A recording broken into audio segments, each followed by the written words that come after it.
Hey people, my name is Omar Okai. I'm the director and co-founder of the Black British Theatre Awards at the Piccadilly Theatre, which is on the 26th of October, which is the home of Moulin Rouge. Please be there. The awards is about just uplifting creatives and black people within theatre. What Black British Theatre does outside of that is also for everybody. We are celebrating the Black British Theatre Awards. And there's a reason why it's called Black British Theatre Award, because I am extremely proud of being British. Yes, we've got some political things we know about Britain, but we are born here, and I think black people and brown people have brought a lot to British theatre culture. And this is what I call a celebration, Valentine. It's a real celebration. And being a director and co-founder of the Black British Theatre Awards, it's a lot of work with a great, fantastic team. I've got a really great team. We're small, but Talawa, which means strong. I think theatre in Britain is amazing, but we have to elevate how people see and perceive black creators and black actors. And actually going back in time to tell people, look, this is what we brought to theatre. And I think having us in an archive us is not good. There's always like a Black British archive somewhere in some theatre place, I'm not going to say where you can't access it. Yeah. You know what I mean? Yeah, so we celebrate. It's good to celebrate. Yeah. I don't believe in moaning, Valentine. I don't want to sit there and moan about it. Just get on and do it. And everyone's invited. Yeah. Everyone's invited, and it's raucous. I sit there in that theatre every year, and I kind of remember who's won, obviously, but I block it out of my head. One of my friends said, "Oh, so why are you acting surprised?" I said, "Because I want to be in it." I go, "Wow!" But he says, "How do you guys know?" I said, "We just all scream for everybody, and then whoever gets on the stage, we know they've won." Scream a bit louder. And that's celebrate it. Yeah. Everyone's winning, you know. And tickets at £15. We got some really low price ones. We've kept some of them really low priced. So it's accessible to everybody. We can't all be VIPs. We can't all pay for these large amounts of tickets, but there's £15 tickets, and they are there for people who really want to come to a great ceremony and enjoy, like students. Yeah. You know, people pay £7 for a cup of coffee. You can afford £15 You say students, I think everyone's after a £15 ticket nowadays. £15 tickets, this is great. We've got amazing acts, like the Kingdom Choir are going to sing. They sang for Harry and Meghan's wedding. We've got Beverly Knight performing. Royalty. Yeah, we've got some really good acts. And of course, Moulin Rouge are performing as well. So for £15, you can't go wrong. But also, you need to know what's going on in the British theatre and have fun. £15. Seriously. Get your tickets. Again, it's very much part of our history as much as it is it's British. That's what I'm saying. So we have a Black History Month, which is fine. I know where you're going. Black British history is British history. Yeah. It is. As much as you have Asian British history, Jewish British history, you have all of those things. It's all British history. Do you know what I mean? And the only reason why they call it a Black British History Month is to try and remind people to be proud of what black people have contributed to the theatre, to anything, not theatre, but to anything. And I think also a lot of it needs to be taught in the schools as well. It's not taught in the performing arts schools. You know, like, example, my family, my grandmother, my mother, and my great aunts were all part of Britain's first black dance company called Ballet Neg. This is before Alvin Ailey came over here. Now, they weren't as posh as ballet at Alvin Ailey, but they were, ragtag, and they worked their way really hard. We studied Alvin Ailey. Yeah, they worked really, really hard, but they're not even taught in the curriculum. Is there like a mentor program? Yes, what we're doing is we have a program in it kind of runs through, like example, I've just put a young actor, he's a filmmaker actually, a young black filmmaker.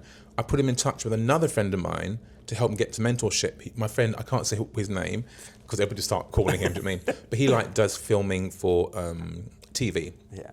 So I know it's theatre, but sometimes you have that little thing to me. Or sometimes you get young dance or performers, or people who want to try and get, I need to get an assistant directing job. I try and put them onto that. So it's not just about come to our BBTA dance class, do you know what I mean? It's not just about that. Like the fabulous Kenny Wax has sponsored some money towards our education. So what I also do personally, but we also get a lot of the people who've been nominated or won. You will earn your award. Will earn it. So some of the smaller dance schools or performing arts schools, we will go to them and do masterclasses, and saying, hey, you're a weekend school, but we're going to come to you. And it's not about, and what I keep saying to people, it's not about all the students being black. There's a real confusion here. I said, there's one thing doing the Black British Theatre Awards for black creators and actors, but when it comes to young people who are learning, they're learning. They're just learning. To me, there's no colour in learning. Especially when they're younger, you're trying to nurture the talent and encourage. Yeah. Well, you nurture the talent and encourage, but you also want to nurture the accepting each other for your colours and your differences in the performing arts, and that's what you need to do. Omar, I said, can you give them a vocal class? Can you give a talk on lighting? Can you give a talk on sound? Can you give a talk on other ways you can be in theatre without being a performance person? And that's what I want to do. That's what we do. How do you get into theatre design? How do you get into costume? How do you get into sound? That's like a thing that they don't see. If you're young, you just see the show or the play or the ballet or whatever you're going to see. That's what you see first. You don't take in straight away the lighting and the sound and the costume and the set and how's that made. That's what I want to push more. And no one can even tell you what a producer does. Not at all. Not at all. Or who does casting? Where are they? What is casting? Some don't know. Some don't know what casting. They think, you just turn up and you get the job. The young ones, they don't get it, and that's what I want to teach. Have we been going long enough that has anyone kind of made it through and been like, oh, you came to my school when I was young, or? I'm gonna make you laugh. Oh gosh. So there is a photographer called Bertie Watson. So Bertie Watson, literally, he photographs all the people in Cannes and stuff all around the world. I mean, literally the big Hollywood. Go on Instagram, look up Bertie Watson. You kind of go, and he photographed me literally, and I'm going to boast my photographs from Bertie Watson. But all the mega big stars, I mean, like big Hollywood stars, he photographs them. And so one year, a friend of ours got him to do some photographs in a theatre of some people presenting, blah, blah, blah, like kind of like this, but a big setup. If it was Stratford Theatre Royal, they did it at, I think. And he said to me, you don't remember me, do you, Omar? It was a COVID year. Oh, okay. And I went, well, no, you're a big guy. He went to me, yeah, I was 11. I went, sorry. He said, I was 11 and you came to my school. My mother worked there. And you came to my school and you gave this huge workshop on performing arts. And he said, and then I went into opera because of that. Yeah. And then he went, but opera wasn't what I wanted to do really. So then I went into photography. And that's the kind of links that I love. He said, you came to do a great workshop. You were mentoring us. I've always mentored people. This is before the BBTAs. I've always done BBTA work before the BBTAs. Yeah. And I saw a fabulous person on stage one year, not on stage, on television, on stage. I think it's a South Bank show, and they were in the LCDS. It's like a contemporary dance company, London contemporary dance company. And there's this amazing black guy dancing in it, and they're dancing this dance piece called Troy Games. And I thought, wow, who are these people dancing? What is this? There's like these black guys dancing, like jumping around. It was like an amazing dancer called Namron, who actually won a Lifetime Achievement Award from us, and another dancer called Kenneth Tharp, and another dancer called Michael Small. They're all like, I went, what is this? So I just got my £15, which is a lot of money then in the early 80s, but I still, work really hard. And I auditioned, and then I got in. That's what I'm saying, that is where I started. For the BBTAs, what we're doing theatre-wise is I'm really trying to get the onus on the black writers for theatre and the black directors. There's amazing directors out there who are doing really well, like Lynette Linton, Matthew Zia. There's loads of amazing people like Shelley Maxwell doing movement. Fantastic people. And I know that they're big, but they're still not known enough for me. You know what I mean? They should be called on for any show, not just a black orientated show. And this goes back to what you were saying about educating people. It's just don't have to be black. If you're a director, you're not a black director. And that's it. Because You don't Well, people find still out say to me, about it. "Oh, I want to buy a ticket." I said, "Okay, that's great." They go, "But I'm not black." I go, "I don't know what that means." I said, "What do you mean?" Because people think that it's a black only thing. I said, "No, no, no, no, no, no, no. Buy a ticket, No, come just along. buy your ticket, come along. Don't you?" And they say, "Oh, but don't take up a space." I went, "What do you mean take up a space? There's not. What do you mean take up a space? It's a seat." We want you to Take up a space, yeah. And also, you should come and see what's going on with it. It's British theatre. The word black in it is in it, and we're very proud of that. But it is British theatre. This is part of British theatre. So come and see the other half of British theatre. Do you know what I mean? It's great. You've been to see Dreamgirls? You've been to see Lion King? We're all there. But now come and see the other part of the theatre where there's creatives you don't know about. How does the voting work then? Does the public vote and then... There's a public vote, but I and the team also look out for the quality of what's happening. So you can have, we thought, okay, let me go and look at stuff. So I get my friends to look at stuff up north, I look at stuff down here, we look at stuff, and then we contrast and compare. And that's how it's done. So it's not just like, I'm going to vote just for my mates. We look at stuff as well and think, hang on a second. Because sometimes you may go and see a show with an amazing black creative or a black actor, but the demographic watching the show may not be a black demographic. And they may not be so up on the Black British Theatre Awards yet. So one of us has to go and want to go and look at these things and say, right, hang on a minute. This person or this creative just done this amazing lighting, they need to have their flowers as well. So I always contrast and compare. Like, obviously, you see the actors. I was like, I don't know who did the tech or the design. Are they... So this is what we're trying to do in the Black British Theatre Awards as well. It's not just about the actors, not to be rude to you, but it's also about the creatives as well. And that's where it is. It's the directors, choreographers, set design, costume design, lighting, who's producing, who's casting. All of these people need to have their flowers, and they don't. But now we do that as well, and we are really happy to be back at the back. I worked here before twice in the shows when I was younger. So back at this beautiful Piccadilly Theatre, at home in Moulin Rouge, ATG obviously, and Playful Group, and Creature. It is fantastic that we're here. And hopefully back here again, because it's such a cool theatre. I love the theatre, and it's easily accessible. I mean, most theatres are, but this one. No, but this one's accessible. Yeah, it is. You can get off the train. You can't get lost. Do you know what I mean? Really and then can't. Across the road are other sponsors for our who are doing our pre-press launch. Obviously, for photographs, the sponsors is Albert Schloss. So they're literally brilliant. Yeah. They did our party last year. I'm doing it for the people I'm doing it for. That's why when the ceremony is on, yes, I dress up, and yes, I like to look gorgeous. And I'm being dressed by a fabulous designer this year.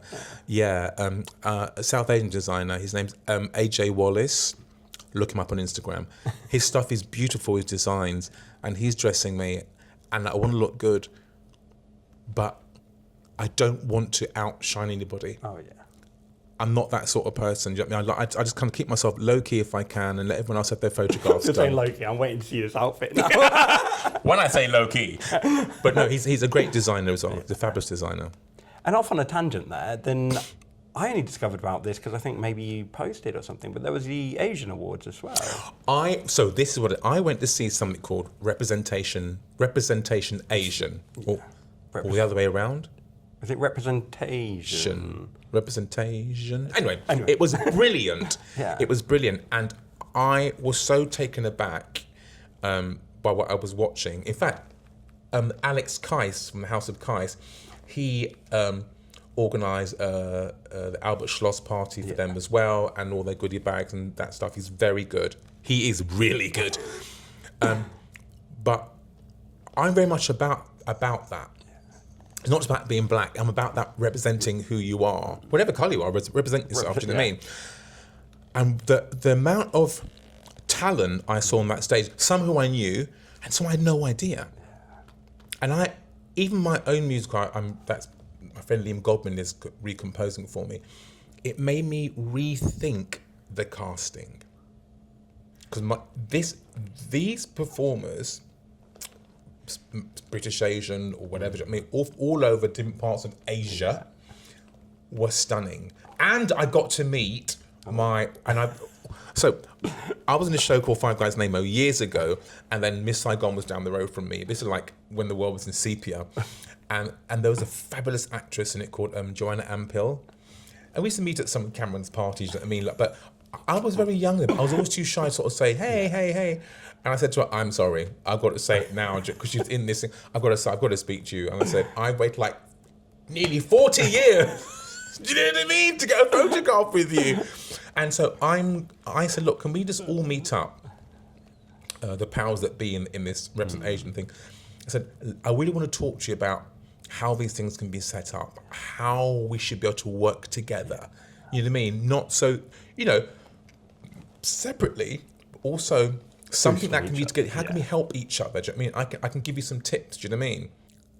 Some people are still, there's this thing about diversity. Yeah. This is diverse. And you're thinking, okay, why is it diverse?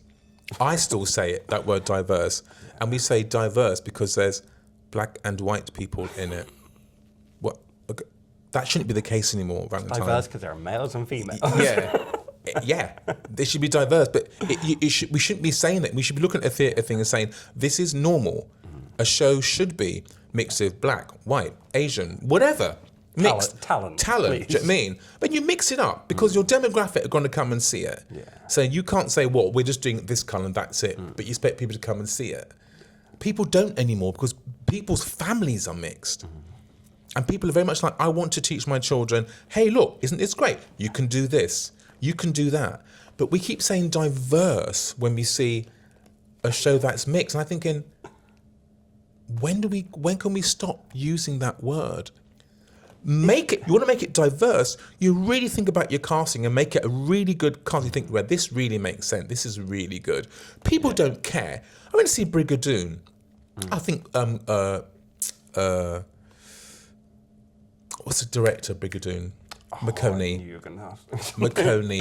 Drew McConey, director and choreographer.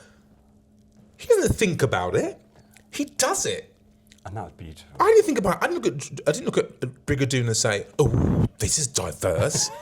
I just thought, in that voice, I thought, yeah, this makes sense to me. As a person of colour, black, sitting here next to a person who was white, next to a person I think maybe Asian, it literally made sense. I'm looking at a show and I want to look at the show and say, I can see myself in this. I feel more relaxed. That is it. And he's got it. He's got it correct. He's got it. He got it on the button for me. Again, I will say, watching that, talent. Like, people talk about, like, filling quotas and all this stuff. And it's just like, you watch that show, absolute talent. And I remember lots of people talking about... Oh, full-on talent. Oh, yeah. I mean, there was bagpipes and everything. I was like, what? And again, we're talking about backstage roles as well. They had water and rocks and... It's brilliant. Everything. Mist. But it was just beautiful brilliant to watch. And in fact, in that theatre, like, because of the nature of the play, like... Yeah, it was perfect. 100%. And that's it. People really don't care if it's like, well, it's not historically correct, is it? When Les Mis first came out, they're going, oh no, you can't be black in Les Mis. And I kept saying to myself, I don't understand why, because black people were in that revolution. That's what we were talking Paris. about earlier. I don't get it. I was thinking, what? Why is a musical different to actual history then? If you're showing history in a kind of, musical theatre way. I mean, I don't remember anybody's, I love the show, don't get me wrong, but nobody sang in the battlements, sang songs like being killed, did they? But definitely it was mixed. And now Les Mis is, I'm so sorry. But now Les Mis is very mixed. Yeah. But it's taken quite a long time. Has there ever been an award that either someone did win or missed out on that kind of actually made you emotional? Like, oh my gosh, yes, there was an award, I think it was at the Young Vic during the whole COVID time, and this young actor won, very good actor actually, and he was in a play with some, I can't remember his name, sorry, it's quite a few years back, with lots of quite big actors, and it's one of his first plays, and he's, got up and he's talking, and he's quite a petite guy, and then he said, I've never seen people just like stunned like that. He went, oh, so I got in trouble when I was young, and I was in prison, and in prison I began to study acting with so and so, and then I came out and I got this, and I said to my mum, I'm going to do good, and I can now take my award home to show my mum that I've won a Black British Theatre Award, and I'm doing good. I looked around and thought, am I crying? Because everybody was crying, and he went, so yeah, thanks to the Black British Theatre Awards. He said, this is brilliant. I feel like I'm somebody now. I've got a bit of a name. You know, Mum should be so proud of me. I'm going to take it home. And then I saw him outside with his award in his hand, in a bag. We got these bags. And he had his just a duffel coat, a brown, looked like a really tiny Paddington, but in a brown duffel coat. And I went, well done. He went, oh, thank you. I'm so proud. I'm going to show my mum now. And he got on the train. I went, what? That was a journey. Wow. Because he could have either went down the other path again, going back to prison, but in the prison he was learning about acting and stuff, and then he got into a play, and then he won the award. That's crazy. Amazing. That's what we do it for. I got quite emotional then. I got glint in the eye. That's what you did it for. That's what I do it for. You know. Yes, there's there's big stars that come along, and also there's people like 1 year Cynthia Erivo and Danny Sapani. Cynthia did in Wicked, and Danny was in a fantastic actor. But he was in a play called it was in a film called Black Panther, and him and Cynthia took time off their schedule, I mean schedules, to host it for us 1 year. And no one's getting paid. Yeah. Performers aren't paid, presenters aren't paid. Do you know what I mean? They're not paid. And for Cynthia and Danny Sapani to take the time off, and it was like going back and forth, especially with Cynthia, with her, people going, okay, I can do it. Okay, I'll go, yeah, I got it. I can get that day's free. She can do it. Bam, she did it. That is what I don't forget, and that's what I call giving back to your community. Yeah. What people don't realise is that we are sponsor-led. Every single award has to be sponsored. Yeah. The award has to be made. We've got to make space for, 6 people, that the top 3 and then plus ones. We've got to get the award sponsored. And if the award isn't sponsored for a while, we have to take it out. Yeah. We need what we need is a really big business to really sponsor us, to really keep this going. And we're going to keep going regardless. We've got great companies like Harman Theatrical Group. They do tech and sound. They are doing a fantastic sponsorship this year for us, where they are literally going to take the nominees or the winners of that tech sound lighting part and mentor them on all the latest gadgets, all the latest stuff. Now that could cost somebody, thousands. That's their sponsorship. But also, because that's their career anyway, so that's going to be super for them. Absolutely. And if they know the tech, actually it works both ways. Absolutely. They said, why has the best playwright been taken out? And I said, look, it's not going to be taken out for fun. I said, it's not being sponsored for a few times, so we just don't have that facility to keep it going. And what they did was this. They said, okay, we'll get that money. And within 2 or 3 weeks, 2 weeks, they raised the money to pay for that award, and it's back in. Now, that is what I call It Takes a Village. Mandala Productions, they produced the show for us. That's Ashley and Paul. And then we have Linnell on media with Anna Maria.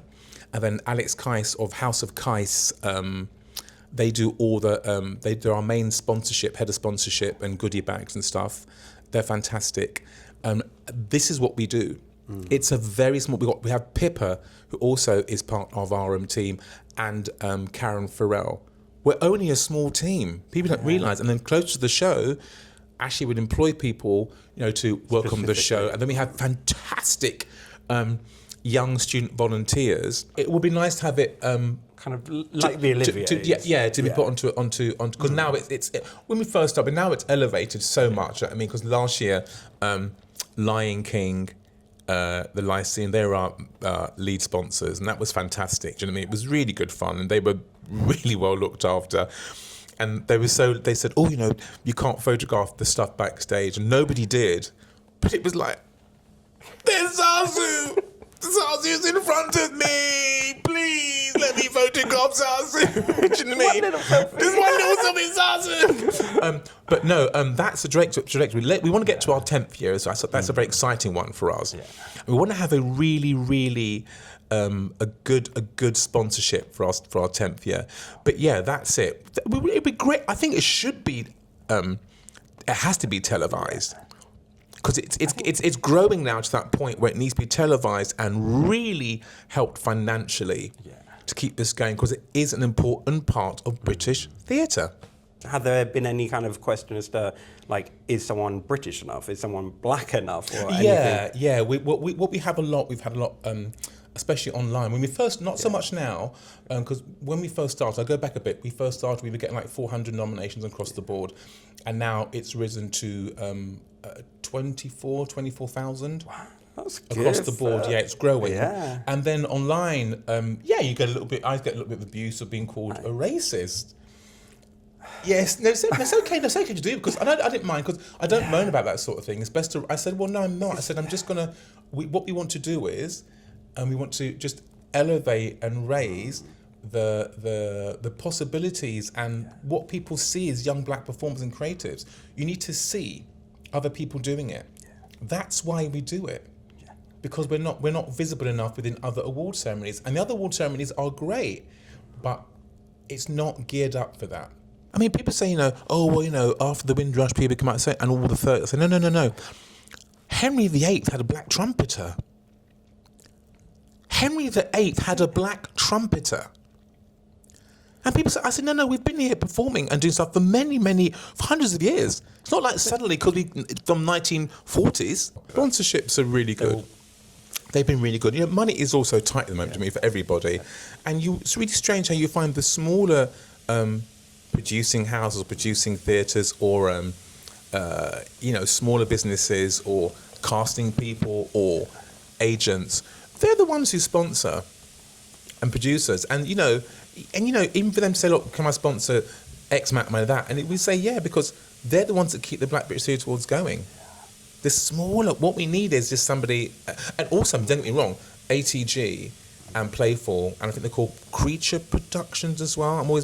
They've really done some big sponsorships for us this year. And people like Albert Schloss, they're really behind us. So even though they're doing the big stuff, the smaller sponsors actually keep it buoyant. Do you know what I mean? But they also keep it kind of rooted in what it is. It's about British. It's about yes, it is. It's about Brit. It's about grassroots and British. It's not to me about being just celebrity. But also, some of the smaller sponsors we've had are fantastic. Like today, even my local market near Portobello, a great store called Sip Tea. They do fresh organic teas. They gave some tea and started to put into the goodie bags, and that's what I like. But some of the smaller ones as well, say, oh, can I give like 40 of these? And we say, I love that. That's very me. Yeah. You know what I mean? But everyone does it for the love of it.